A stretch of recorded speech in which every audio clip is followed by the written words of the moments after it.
তপশিলি জাতি, ওবিসি আর মাইনরিটি ছাত্রছাত্রীদের জন্য রাজ্যের বিভিন্ন স্কুলে যে হোস্টেলগুলো রয়েছে সেগুলো কেমন চলছে, পরিষেবার মান কেমন আর কোথায় সমস্যা আছে তা খতিয়ে দেখতে রাজ্য বিধানসভার এক প্রতিনিধি দল বের হয়েছেন জেলায়। এই দলের নেতৃত্বে ছিলেন বিধায়ক রঞ্জিত দাস। বৃহস্পতিবার তারা হাজিরা হন খোয়াই জেলার হোস্টেলগুলোতে।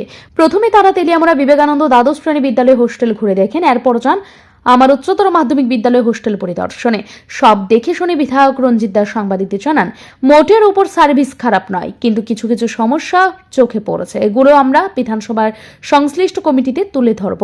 তাছাড়া রাজ্য সরকার যে টাকা ছাত্রছাত্রীদের জন্য বরাদ্দ করে সেটা সঠিকভাবে খরচ হচ্ছে কিনা সেটা আমরা খতিয়ে দেখছি।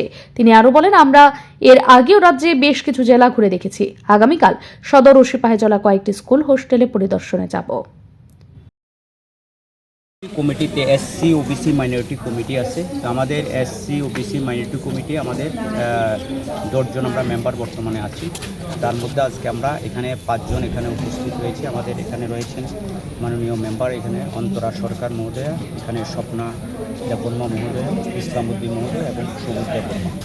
তো আমরা বিভিন্ন গোষ্ঠীগুলো নয় মানে এসসি ওবিসি মাইনরিটির যে ডিপার্টমেন্ট গভর্নমেন্ট থেকে যে টাকা দেওয়া হয় সেগুলো কি সঠিকভাবে সেগুলো ছেলেমেয়েরা পাচ্ছে কিনা, হোস্টেলগুলো কি ঠিকভাবে সেগুলো তাদেরকে কি অসুবিধা সুবিধা, তো সেগুলো দেখার জন্য আমরা অ্যাসেম্বলি কমিটির থেকে আমরা একটা টিম আমরা সারা ত্রিপুরাতে যেমন নর্থে, সাউথে এবং আমরা গুমতিতে পরিদর্শন করেছি। আজকে আমরা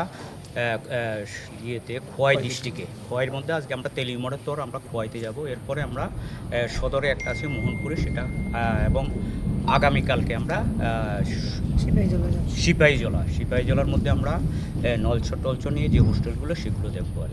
তো আমরা মোটামুটিভাবে যে হোস্টেলগুলো দেখেছি এগুলো মোটামুটি ভালো পজিশানে। সেখানে যারা সুপার বা অন্যান্য যারা আছে তারা অন্তর দিয়ে ছেলেদের প্রতি দেখভাল করতে আছে। সামান্য কিছু ছোটোখাটো সমস্যা রয়েছে, সেখানে এসডিএম মহাশয় রয়েছেন, সেগুলো সমস্যা সমাধান। তো এই বিষয়গুলোই আমরা দেখার জন্য আজকের এই টিম এখানে এসেছি।